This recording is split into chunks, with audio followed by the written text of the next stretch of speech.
Good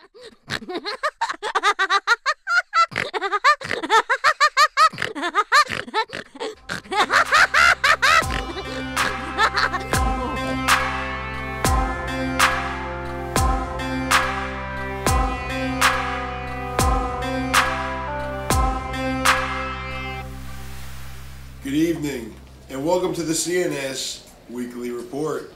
I'm Jack McCocken. And I am Harry Dunglebarry. Whoa, Jack.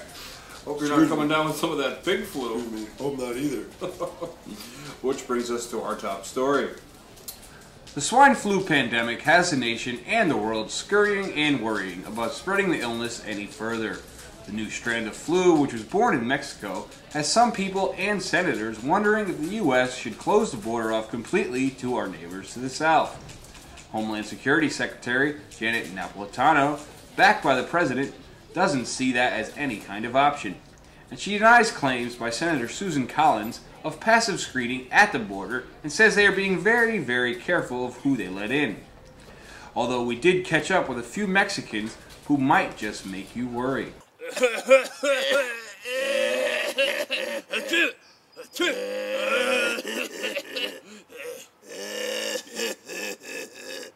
We are not sick. We can work. You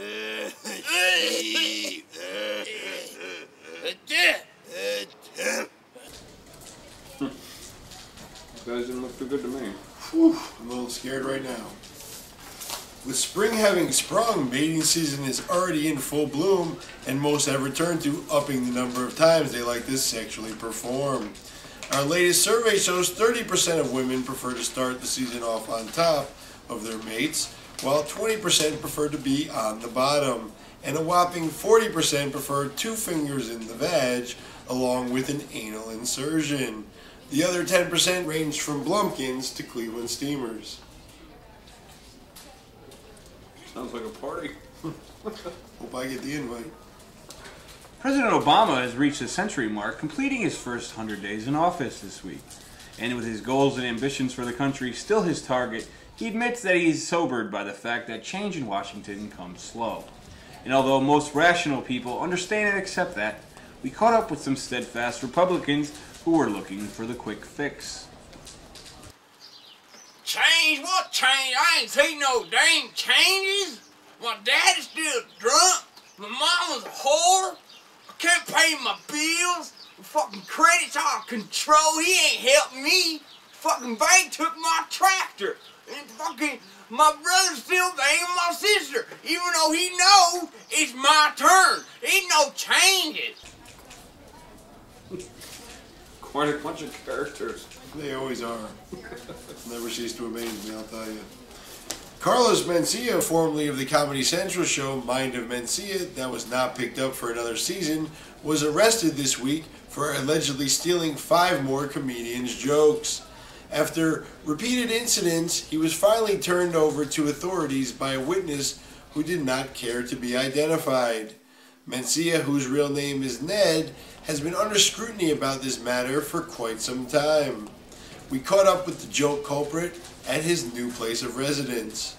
That's it. All I did was take some freaking jokes and add my fake Beaner accent to try to make them different, okay? It's no big deal. What, are you gonna lock my brown ass up in here forever, Holmes?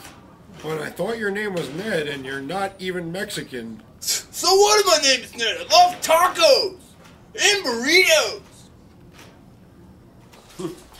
Love the stripes, Carlos. I mean, Ned. You were right about that one, Harry. You sure were calling it. Called it early, too. In a strange report, it seems an autistic 13-year-old boy from Florida stole his father's car, drove to the airport, and flew to San Jose, California, stopping in Chicago to switch planes. It turns out the boy, who was inspired by Dustin Hoffman's performance in Rain Man, was trying to get to Vegas so he could, quote, "I want to count cards. Yeah, counting cards." His explanation for ending up in San Jose and not Vegas was there was no available flights on Qantas to Vegas. Gotta go to Kmart.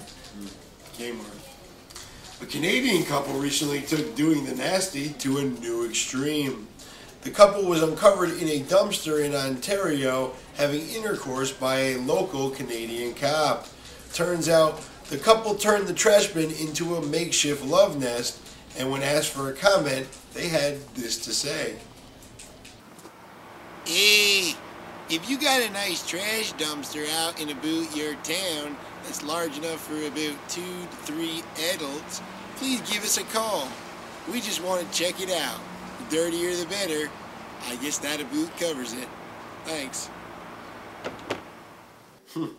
Now that, Harry, is what you call some dirty sex. Wouldn't you say? My favorite. I agree.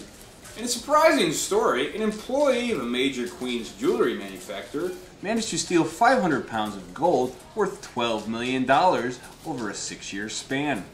The culprit, Teresa Tambunting, was vault manager for Jack Mel Jewelry and admitted she took the gold out piece by piece in a secret compartment she made in her purse. When reached for comment, Teresa, who admits to being sick, said laughingly, 500 pounds? That's nothing. You should see what I snuck out in my cooch. Haha, just kidding. Seriously, I'm really loose. I used to bang the Knicks. Quite the caper. Smooth criminal, I'll tell you. Smooth. A masked woman was recently apprehended for holding up a sperm bank and demanding all the high-end semen that was being stored at the facility.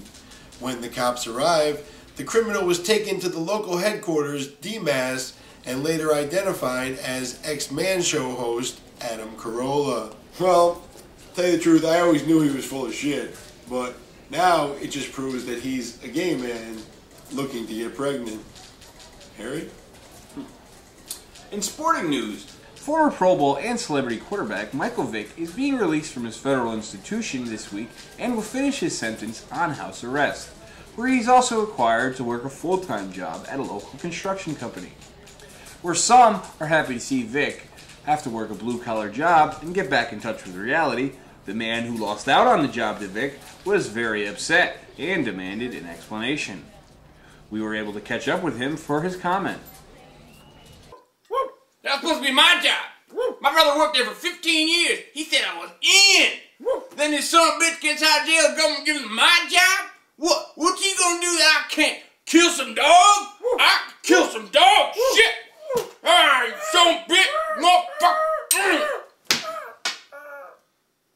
Can I get the job now?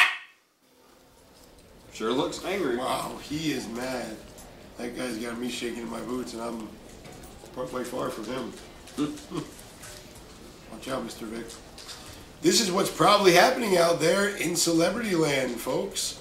Mary-Kate Olsen is asking for a doggy bag to wrap her entire meal and is not eating, while Jessica Simpson is eating hers and her boyfriend's, which is entirely too much. Chris Brown is eating shit, while Rosie O'Donnell and Ellen DeGeneres are eating pussy. Oh, and this just in, Perez Hilton has just queefed. And that will just about wrap it up for this week, folks. We do remind you, please don't hate. If you can't get a date, just masturbate. It's safer for everyone. I'm Jack McCocken. And I'm Harry Dunglebarry. This is the CNS Weekly Report. Thanks for watching. We love you.